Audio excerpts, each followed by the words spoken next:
Welcome to Nostalgia Pilots, a G Gundam fan cast that's known as the Gundam Graveyard. I'm Hugh. I'm Jurd. I'm Jason. And I'm Spence. And we're here to talk about Mobile Fighter G Gundam Episode 5, Great Escape, a Captive Gundam Fighter. Was it really that great escape? Well, we'll get to it, I guess. It was a wildly implausible escape. It was a thing. Yeah. But I really like the theory that we've come up with about Neo-Russia before the show. And I think having that setting makes some of this episode make more sense. Like, I honestly think that our imagined setting is probably a little more interesting than the actual setting. Probably. Because Domon has come to Neo-Russia, and Neo-Russia has responded by immediately putting him in prison, which actually good forward thinking on their part, let's be honest. Yes, he doesn't have time to destroy a national monument. Except that he's being stored in one, because we immediately peel back and the prison Domon is being stored in is just Alcatraz. It is Alcatraz with snow on it. Okay, so we get a bunch of establishing shots, and it's like, okay, is there another prison island that is famous in Russia? Because I know Siberia is famous as like a prison colony, and at first I wasn't 100%. But they do establish mid-episode a character named the Birdman. The Birdman of Alcatraz. Are they confused about where Alcatraz and Siberia are? So I feel like they watched a little too much of a Michael Bay movie and then double featured it with Shawshank. It's sort of like they went through their list for this episode and it's like, what's Russia famous for? Prison. Yes. Snow. Okay, what's the best prison? Like they looked up, they Googled best prison and got Alcatraz and thought that looks good. And doesn't matter, that's not where it is. And they were also like, hey, didn't they make this boxing movie with this guy and they use like technology on him to make him like the best? We can do that too, right? Lady with a crop smacks the writer. Keep writing. Oh, they throw that in. And then they throw that into the episode and make her the commandant. I do like that we do establish that, like, we do have some very Russian-looking, like, hut buildings that Rain comes out of because she's looking for Domon, and she's like, and the bartender's like, oh no, he didn't come here, and he didn't certainly get arrested. Yeah, it's like all the other Gundam pilots that don't come here. It's always a bit jarring because you get the intro from the announcer, and he's like, "Earth, that dirty, filthy, awful place," and then they get there, and it's like, "Look at this adorable Russian peasant village. This looks rather lovely. I'd love to live here." And then they're like, "Dirty, dirty, filthy Earth. We're all prisoners here on this filthy, amazing, cozy Russian village." I feel like the announcer has solidly solidified himself as a person you cannot trust because he wears an eye patch for no reason. Yeah. He's just making up stories. Like, he's just, I heard Earth was dirty, dirty, dirty Earth. So we established that this is some sort of Gundam graveyard, that the Gundams continue to go missing there every time they show up in the area. And at that point, of course, Rain is like, "Where's Domon?" I love the fact that at the end of last episode, he was like, "Come on, Rain, let's go." And now they're separate again? Like, Domon just runs so fast that he, like, ran to Russia before she could get there. Well, what happened was she went and parked the Gundam in its Lotus pod and lost track of him. Like, she takes her eyes off of him for 1 hour. She's like a kid at a mall. Yeah. Oh God, have you guys played? Oh God, there was this game on PS3 where It was like it's one of those like detective games, and like this guy's kid gets separated from him in the mall, and it's famous for a glitch where he would just call out his son's name, Jason. Like I could just see Rain now walking through random countries. Domon, where are you? Like, and he's just wandered off. Oh man, can we get a chibi version of Domon for like the rest of this series? Him with like that would make it way more appropriate.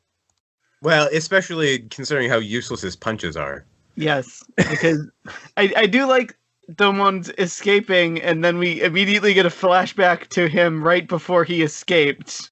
And they haven't actually like put him through the prison yet because he's still wearing his work shirt and headband. Yes, I love how the way they like. I understand. Like, to be fair, I understand what Neo Rush is doing. It's actually not that bad of an idea, right? Like, capture your opponents before they fight you, and then force them through torture and harsh labor to admit to where their Gundam is, so you can then scavenge it for parts. I think that's actually a great idea in a cutthroat post-apocalyptic fight to the death in giant robots, robot jock style world. Like, it is sort of like cheating as extraordinary rendition, which is interesting. Yeah, because they like flaunt all these rules, but I've never heard them say you can't just, kill or attack or capture the fighter before he gets into his giant all-powerful robot. Like I want this rule book. Like if this rule book doesn't have the rule in it, I think Neo Rush is in the right. I think I think there are very few rules, and mostly they involve don't shoot the cockpit. Everything else is okay. Yeah, so you could beat him to death and then scavenge his parts. Also, like, why has no other country thought about getting to these people before they get into their giant, all-powerful, reality-bending robots? Like, even like the two CIA guys were like, go to your robot in a different location. Like, you could have just shot him and stolen the robot. Yeah, like I just feel like they want it. It's like that. It's like a Monster of the Week show. It's like Godzilla. Like or Power Rangers. Like, you could have probably defeated this monster before it became giant, but then you're missing 20 minutes of your episode because no giant robot fight. Okay, there is a significant thing that happens when he comes across Argo, who's just sort of like hanging out in ruins, I guess, inside this island prison. With digital chains? Yeah, like he has like glowing blue laser chains. And this is the first point in the series where lasers start doing things that lasers can't do. And it becomes a theme. We've entered the Star Wars universe. No, I mean, this is worse than Star Wars because, like, at least Star Wars is like, it's a laser that only goes so far, but it's still like a laser. Like, this is lasers as physical objects. That you can bump a dude on the head with, because Argo does dome it in. And not decapitate him with, said laser chains. It's like they're laser force, they're chain force beams. Did anyone else get a sense of like satisfaction watching Domon get knocked unconscious? No, not at all. I have no idea what you mean. It just felt so good because he's like, I'm going to do my patented punch until I knock everyone out.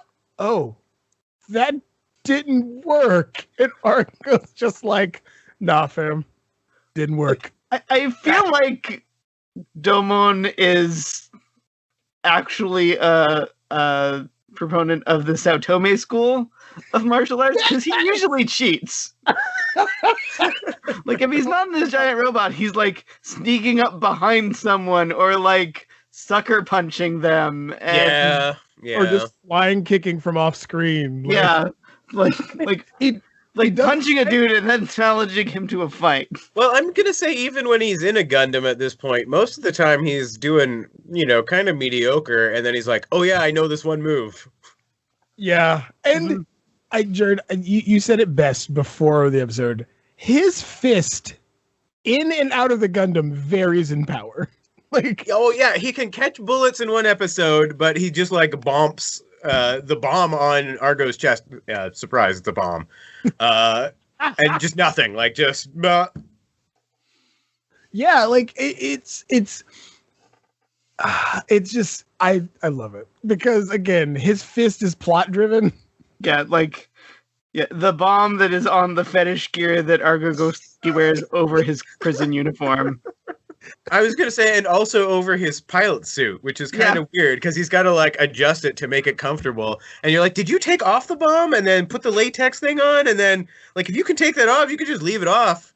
Anyway, I think there's probably like a stand for it in the robot cockpit so it doesn't blow up. So is it like so it's like maybe a double bomb? Like he's got one underneath. Like it's just it's like they've got one in the cockpit plus he's wearing one. Like he's double bombed. Like I gotta discuss though the aside that happens because we're gonna get into the fight in a minute. It's gonna be all forgotten, but we do get a shot of Rain and she's searching vigorously around the village, trying to find him. And she says something to the effect of, "Oh wait, I actually wrote it down here. Keep worrying me, and I'm dumping you." Yeah. Okay, wait, hold on, because I like, the amount of relationship, like, to me, this is more like patient supervisor and idiot child who keeps running around in his giant robot. I don't see this as a like a romantic relationship. that, and I again, to me, it was her saying, "Look, I'll go to Chibity. His crew is." You just want her to join so that you can watch his watch her do her amazing mechanic stuff in showgirl gear. Well, I think actually we saw what should really happen last episode because clearly George DeSand is just looking for some professionalism from his like surrounding area or her. She could be big sister to that princess. And like, yeah, that's a perfect fit. Going to be respectable, get to wear some high class wear, and it is a professional working environment. None of this. Yeah, she could get one of those cool military tunics. I think she'd look great in that. Yeah. Oh man, like what we don't realize is that actually Noin works for Jasant. Like she's like his cousin or something. Like because it's all royalty and knights. Yeah, we can make it happen. She does have that dapper outfit she wears at one point in Gundam Wing. I do think I still stick to the ridiculous theory that she slowly morphs into becoming Noin. That she's like pre-Noin. This is the good personality, and that it's only when she starts working for DeSand and has to like fight Doman or something that she becomes Noin. Anyway, but I think that there is a lot of like them looking at what worked and didn't work in G Gundam and then writing Gundam Wing based on that. Although I will say, I was thinking about this earlier. If somebody was to come to me, out of all of the series that we've watched so far, if somebody was to come to me and say, all right, like I just want to get a good sampling of what Gundam is, I don't know that I'd say this is exactly what Gundam is per se, but it is a really approachable show compared to some of the other ones. Like it's so bite-sized and self-contained to Jason's earlier point about Power Rangers that you can really kind of get into it. Yeah, this is actually the first series that they did that wasn't connected to the original Gundam series. Yeah, so this is the first non-Universal Century Gundam. And this is like the least Gundam series because it's like all the robots are super robots instead of being realistic military vehicles. And it's just pulling from all these other subgenres and telling a lot of different stories and just throwing robots in them. Which is interesting. It's almost a Pat Labor-esque type adaptation if it wasn't so ridiculous because Pat Labor is basically a buddy cop story with giant robots. Yeah. And Pat Labor has a lot of Gundam references in it though. It does. But this is just Dragon Ball Z with giant robots. Although again Domon reaches his climax because he can't punch this man. Although he does try, he does at the cafeteria, he does get his sneak punch in. But first, like Domon wakes up in prison, and this guy who is, I guess, playing chess against himself, has taken it upon himself to be the exposition dump. He's Red. He's Red from Shawshank. Yeah. His name is literally Birdman. Okay, and to be clear, the Birdman of Alcatraz, not only a movie, but also a real dude. Yeah. Wasn't there a guy in Shawshank that like fed animals or something, or like squirrels, or had a cat? Yeah, Or like this actual person became a trope in prison movies. Yes, the Birdman. But the fact that it's also the Birdman, and they keep clearly just drawing pictures of Alcatraz every time we're established. It's like Alcatraz with some snow on top. Is how we establish this place Like, every time. This guy doesn't get a real name, but I assume he's Nicolas Cage. He does cage out later. Well, okay, you know what though? I am going to say that I'm not going to say it's as clever. It's not, Knives Out or anything. But the mystery at the heart of this episode, which is which of the two of between Argo and Birdman are the spy? Because we established very early that there's a spy and that they're feeding the escape plan because Doman's immediately like, okay, I'm going to escape. So that is getting fed back to Commandant Horsewhip or whatever. But that lady whose name we don't get. But we don't know which of the two is actually the spy. And I thought that was for a half-hour cartoon about fighting robots, I thought it was a pretty interesting bit of play. Yeah. And it and the way they do it, it's actually not a bad twist, because you do find out who the actual spy is, and it's all been built into what's been going on and why this prison even exists. So it's actually really not bad. I think this would probably be the best written episode so far. Especially because Birdman is instantly like, you should tell them where your Gundam is, and then everything will go much easier for you. Yeah. Tell them where your Gundam is. Have you told them where your Gundam is yet? So now, without spoiling anything, is this the last time we see Birdman as a pilot or anything? To my knowledge, I don't think he comes back. Oh, that's kind of a bummer, because it would have been fun to have him swoop in with a ridiculous bird Gundam in like the last episode to save the day or something. So I'm just going to assume that, he ran far enough to discover freedom. Sometimes he escaped. Other times he didn't. Like, I just need Birdman to like narrate this episode, like Domon's doing hard time. And I do like that they remember they're in Russia because they are served borscht. Like a big fucking potato in it. I thought that was bread. Like, I'm not gonna lie, it might have been bread, but yeah, it does look like bread because they are using it to sop up the liquid from the borscht. However, if it was a potato, that would make sense because those are cheaper to get. Yeah, like this episode is. Even though it is a 30-minute episode, it doesn't feel like it. It goes from point A to point B so quickly. Like, I'm watching it and I look up and I'm like, oh, that was the mid-credit break. That's because they only have time to make half a plan. They don't have time for like proper soup, and they don't have time for a whole plan. So they managed to get out of the prison. Okay, no, what happens is that like Domon jumps 3 tables and kicks Argo in the back of the head. And Argo just gets up like, ow, what was that? And then Argo like pushes him out of the way because the guards are just gonna like shoot him. Which is accurate. Which is absolutely probably fair.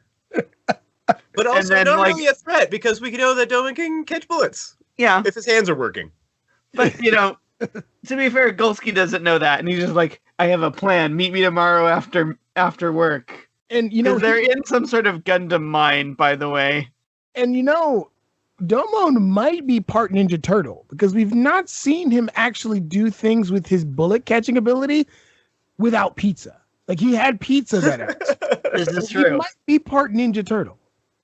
But hold on, I don't want to lose what Hugh said, because yes, it's Siberia, and I guess this island has a mine in it, but like for some reason they've strung up all of the Gundams in torture racks, and they're all on display in the mine.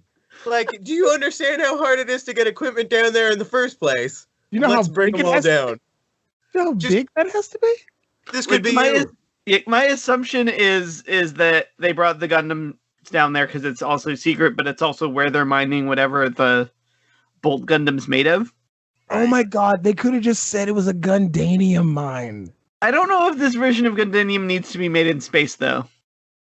Oh. Yeah, like they could have just simply said, it's a mineral that we use for Gundanium.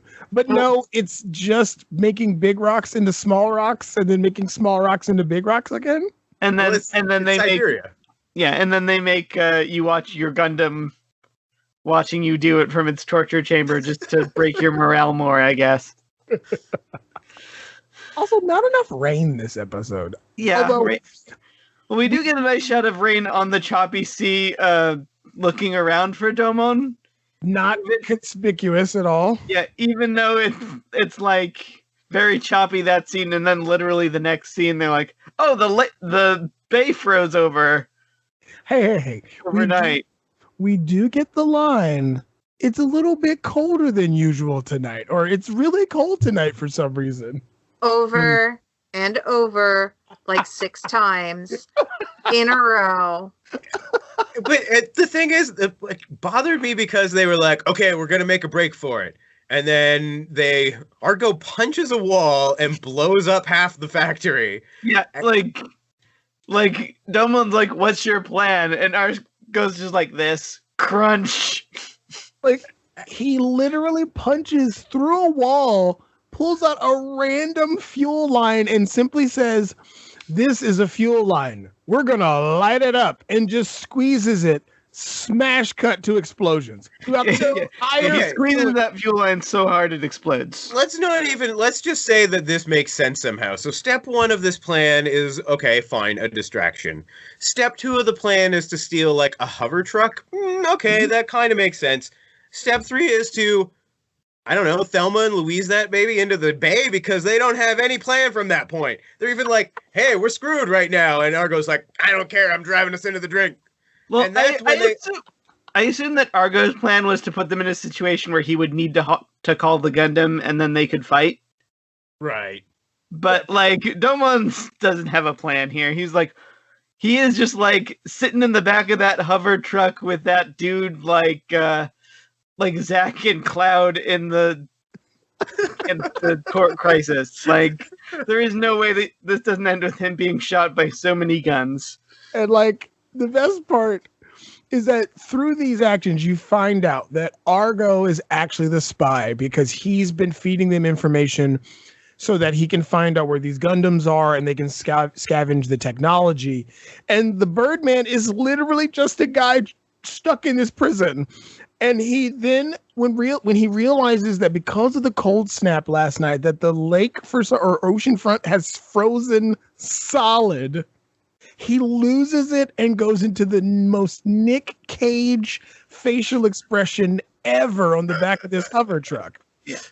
So the thing that Birdman says is that, like, if you're a Gundam pilot and you get sent here, even if you ever get out, you still have to be on the run because these countries, like, if you lose the Gundam fight, like, these countries disavow you, which I think is also kind of interesting. Yes, but also not really something we've had established in previous episodes because people are constantly losing the Gundam fights and they're like, according to Rule 18, if a Gundam fighter still has Gundam fighting in his heart, he can return again and try to Gundam fight some more. Or whatever the hell that was. Well, I think that like the idea is that, you know, they might be facing espionage charges since they shared their government secrets with the Russians. Well, yes. Okay, fair. Yes, yeah, I think that would have been a better thing. Like if they said, like, if you give in and let them know where the location of your Gundam is, then you're considered a traitor. Like that would have been a far better, reason to cut them free. But that's fine because for some reason this truck somehow survives the launching of not 1 but 2 Gundams, and Birdman somehow drives this truck to freedom amidst this chaos and then watches. Yeah, but we do see Rain speeding around in the Corelander, and she says, "Oh, Domon's communication is back up," which I think means that since we don't see Domon communicating with it all, like she just has him chipped. Yeah, she's basically got. So there's some kind of dampening field around the prison. Yeah. Okay. So So does Domon have like a little blue mark on the back of his neck? Like, Yeah, it's just in his ear. No, it's on his clavicle. yes, You can only see it when he's in the body condom.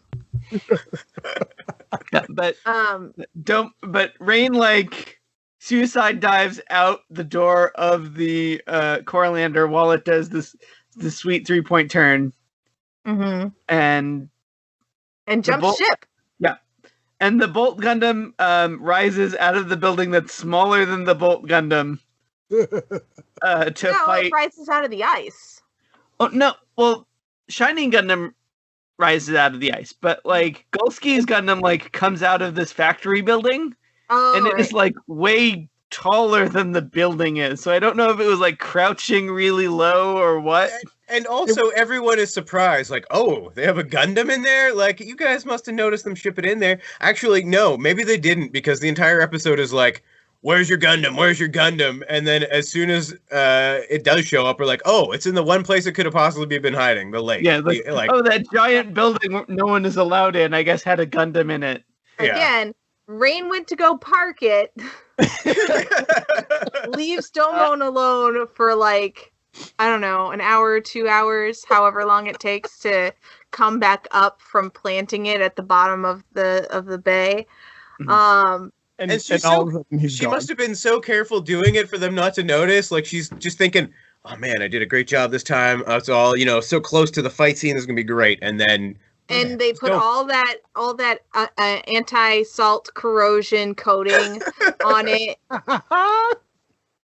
It's in the pod, so it's fine. Yeah, but back to the Neo Russia's Gundam. It's probably that the Gundam was the one that was in the best condition, and so it was folded up in the warehouse, and everybody was shocked because it's been dormant for so long. Yeah, that's probably fair. I will say about the Bull Gundam, though, it's pretty sweet looking. I do like when we have like a big chunky Gundam that's piloted by like the big dude. Mm-hmm. But like I think that's cool. It's the only one we've seen that doesn't have a special ability. I mean, it's got a laser ball and chain. Yeah, but like, let's see, like George had the rose bits. Chibity had his boxing gloves on boxing gloves. The Shaolin monk had his flags. Domon has his burning finger. But the Bolt Gundam is just tough. And they do establish that like it's really tough. But the thing it has is like it shoots its shoulder pad off, and then like it has like a beam saber that connects to it, so it makes it a ball and chain, which is itself pretty cool looking, I think. Yeah, and Domon even says, a hammer weapon. No, Domon, it's a mace, and he's going to hit you with it. But Domon like punches the Bolt Gundam in the face, and it like just kind of like pivots a little bit on its neck joint, and is fine. I'm getting so much Ivan Drago right now. I do like the fact that like the there's a lot of Ivan Drago in this, but like the Bolt Gundam is also just tough. I'm really surprised they didn't give Domon a black friend to be killed in a Gundam fight against the Bolt Gundam. So he's like, so then the whole time Birdman's like, you should have threw in the towel. Should have threw in the towel, kid. And he's like, no, as a Gundam fighter, we fight to the end. And the end specifically, I'm starting to learn just means breaking somebody's head. Mm-hmm. It is. Although, how is this a draw? He crushed that dude's Gundam skull. But he didn't have enough energy to like fully break the headpiece, so it like didn't count. Like, it is, again, the only person who is allowed to lose to Domon was Chibity. This is, again, why I feel Chibity should have Rain, because she would have been like, look, listen, Domon only has so much energy. It's fine. Well, look, you just dodge around a little bit, let him wave that hand around, and then you'll bide your time, find the right moment. Like, I feel with Rain's tutelage in his mechanics corner, Chibity could win this thing. And maybe I just ship Chibity and Rain. That's fine. And then so it ends up being a draw. The Russians let them leave for some reason that's not really fully explained. And Birdman says that, oh yeah, that weird chest harness he has is a bomb because he's a space pirate. And now that I've delivered all the exposition I have, I'm off to be on the run from whatever country I'm from forever. Bye! But the weird thing is, Birdman has the most character arc in any character is so far in this show. Like, he starts as, there's no point in anything, to, freedom! Like, I want to see the end of this episode where he's on a beach, like polishing a boat. Like, I want to come back to the final episode and just, like, Kaiser Sose it, and it was Birdman all along setting up the fights. he's just this evil shadow ruler. We do, okay, the thing is, Birdman takes off and shouting about freedom, but Doman, of course, has this friggin', I guess we're all prisoners here on Earth. Are you, though? Dirty Earth. Traveling from nation to nation, having your quasi-girlfriend bail you out of things constantly? I don't know, man. That's not... Destroying world monuments. Like, we do get a little bit of more hint about what's really going on, because Rain calls her dad. We see him on the video phone. And I think it's he's the one that mentions the Devil Gundam. Oh, yeah. You mean the Dark Gundam? In the dub, it's the Dark Gundam. Yeah, they do give us that. Walmart was mad that things are the devil. Yeah, because they do give us that juicy little kind of cliffhanger where they drop that little bit of information about it, and Domon's kind of like, it's kind of funny because he's gone through all these countries and he has no leads. Like we get that little mention, but now we kind of don't know where Domon's going. Like, we've had this mini arc where he's going to Neo-America, Neo-Russia, Neo-France, and he's not found anything. Yeah, he hasn't found the person in the picture. Yeah, so I think this is the first time where we don't have a clear picture of what Domon's going to destroy on his way to finding out or trying to find out what he wants. Like, what national monument is in danger next? The Kremlin survived this one, surprisingly. Yeah, like, there wasn't a lot of... That's because they weren't even near it. Yeah. That would have been great. Like, he calls the Shining Gundam from that island, and then miles away, you see the Kremlin explode, and the Gundam comes out of it. So, if Russia did acquire California, let's say, in this weird world, in this alternate reality that we've created, where would the new Kremlin be? Space, clearly. Like, clearly they have shot the Kremlin into space, and that is the Neo-Russia space colony. I was going to say wherever Red Dawn happened. Mm-hmm. Because I feel like this is exactly this is how they got the plot to Red Dawn. Like, I just need to see some guys yelling, Wolverines! At some point. I'm like, yeah, this is it. Okay, but to follow Spence's logic, I'm really trying to figure out how they could possibly make the Gundam explode out of the Golden Gate Bridge. Well, not out of the Golden Gate Bridge, but from under it. And come up and through. Yeah, because it was in the bay. Yeah. But, yeah. See, he'll come out of that lotus flower launcher thing through the Golden Gate Bridge. He'll do his victory pose coming out of it, and he'll have destroyed yet another national monument. But I mean, they're in San Francisco. It would have been nice and very inclusive if it had burst out of like the Mission Theater. Cut to the Gundam and it's partying in the Castro. Everything's fine. Oh man, that'd be a great episode. Like, Chippity's in hanging out in San Francisco, having a great time out in the Castro. Invites Rain out, and Domon's just a sourpuss, like sitting at the table, like, there's nobody here I could punch. Can't use any of these bathrooms for some reason I don't understand. Rain just having a great time. Like, it's the first time she's got to relax in months. Mm-hmm. She's got Domon on one of those like kid leashes. Mm-hmm.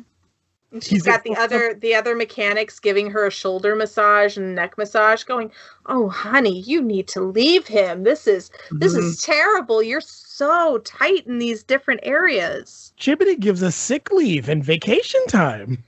We've got a 401k. And in health insurance. He even bought us new equipment. Yeah, the bunny outfits are trash, but everything else is great. And at least he covers them. Yeah, we have a book deal. It's awesome. Yeah, he even, if we're cold, he gives us his coat. He's actually quite gentlemanly. I don't even think he wants us in the bunny suits. I think that's a corporate thing. Yep. And all drinks are on Chibity. Chibity's not. Yeah. No one in his crew's paying for anything. No. Are we at favorite parts? I think we're at favorite parts. Yeah. Okay, my favorite part, easy peasy, was the Bolt Gundam. And specifically, the fact that the Bolt Gundam has both a heavy coat, basically, and a Cossack hat. Why? Who knows? I guess it saved him from the shining finger or whatever. Him and George have the best fashion sense. George gets a cape coat, and the Bolt Gundam gets a nice trench and a nice hat. Domo needs to step his game up. He didn't even have his cape this episode. No, he didn't. Yeah. The lady with the riding crop stole his cape. What a jerk! We need to get her name. She needs a name. I will find her name because I know her name is Spence. She's got green hair like me. She does come. Now I will say she does come back. She is a reoccurring character later throughout the show with Argo. I think I'll have to go back and give her. Anyway, what was your favorite moment, Banks? Mine is how just unspy-like Rain is this episode. Because, if you're looking for your Gundam fighter who's been kidnapped to a secret prison island, I don't think you're supposed to circle that prison island with his Gundam. Yeah, the one thing about the rustic Russian village is that you're just driving in circles with, a highly advanced piece of tech, and everyone else is like, I'm trying to cut this tree down with a 200-year-old axe, ma'am. Could you give me a hand over here? No, I gotta find this boy. Yeah. Okay, so you're a tarp. I looked her up. So what? Just before I reveal this, what do people think the name of this Russian military prison warden who runs around with a riding crop's name is? Oh boy. Ryza Stalin. Morgana something. Commandant Natasha. Okay, you got it, Jurd. Her name is Natasha Zabagov. Of course it is. I think my favorite part was my favorite part was probably the worst part of this episode. All of the prisoners look the same. They're wearing it's really lazy animation. So my favorite part is the headcanon that I'm coming up with. All of these former Gundam pilots have all been conformed to have the same haircut, the same skin color, the same physique, so that they are making this army of reduced Gundam pilots. Oh no. They're a Gundam cult. pilots, yeah. It's a Gundam cult. Yeah. Oh no. Oh god, we mentioned Nicolas Cage. Now I just can't get Mandy out of my head. Oh goodness. Yeah, no, I don't need Mandy, but with Gundams. Although that axe is pretty dope. Yeah. What about you, Hugh? What was your favorite moment? I think my favorite part was definitely Rain suiciding, diving out of that Corlando so that Domon could ride around on the top of it. Did we see where she landed? Yeah, we see her burst off of the one side and roll really well. Okay, then, hanging out next to Birdman. As a Canadian from the north, though, I will tell you, I had a moment where she's standing out there on the broken up ice with Birdman, and I'm like, those guys are dead. They're dead. They're gonna fall in that water. They're gonna die of exposure. Yeah, because the icebergs, the ice sheet was bobbing the way it's supposed to. They animated that. I was quite concerned for their safety. I expected a Rose and Jack moment. I'll never let go, Jack. I'll never let go. I just feel like George Hassan would have been a moment and dealt with that and then got back to the fight. But that's just... I do think that the ice looks really cool, the way they animated it breaking up. Yeah, true. they have shining spots of animation in this. And again, they, like Spence said, they may have saved on the budget by just doing the repeated images of the same type of animation for the prisoners, so they could, for some reason, animate the ice. Like, you would think they would want to save that for animating the fight scenes or the abilities or the pilots in the Gundam. No. Bobbing ice. We're going to animate bobbing ice. We're going to animate this ice really nicely. It's going to stand out. It's going to be great. But again, when you have a 52 episode series and you only have a limited budget, you got to cut corners where you can. I do like how they casually mention, oh yeah, he's a captured space pirate who is wearing this like bomb harness so that like all his crew would have like not been killed. And I was like, we're just gonna drop this in here. Yeah, no, that's the backstory I want to hear more about. Let's do this show. And we do get a lot more on that. Okay, good. I'm pleased. Although I will say I have no idea where we're going next episode. Like, I kind of had a roadmap where we were headed. I have no idea what nation we're headed to next episode. I think next week is the flashback episode where they give us like what's really going on with like Neo Japan and why Dylan's doing all this and why his dad is a popsicle, so to speak. I'm gonna have to watch ahead so I can get us a countdown for when we get to meet Master Asia. It was a little weird to keep cutting back to the popsicle dad in this episode because we're in Russia. I kept thinking of Lenin's corpse and how it was on display for like 50 years. I was like, wait, is this his dad or is this like Gundam Lenin? And then anyway, it was clear by the end, but Rain's dad kind of looks like Domon's dad. Like they're animated very similarly, which is a little weird for me because like when she calls me at the end, I was like, wait a minute, like I had to rewind a quick second. I was like, okay, that wasn't a flashback to Domon's dad. Got it. All right, but yeah, man, Russia. Master Asia shows up in, I think, episode 12. God, his name is so racist. Like the fact that his name is just Master Asia, the undefeated of the East. And who is Neo China's Gundam fighter? Okay. No, he's not Neo China. No, he's Neo Hong Kong. Because Hong Kong and China were still separate. Which is so weird that they're like, this guy's Master Asia, Master of the East or whatever, and we've already met the Japan and the China fighter. Like, anyway, I don't know. You'll know why. You'll find out why. Like, oh, come on, Royal Flush Gang. Oh, it's a great time. Oh, those guys. So yeah, Russia, set in San Francisco on the Rock. Welcome to the Rock. Never lose your cockies. Yeah. And on that note, you can find all of our show notes and links at nostalgiapilots.com. Follow on Twitter at nostalgiapilots. You can find a link to everything I'm doing over at hughjodonald.com.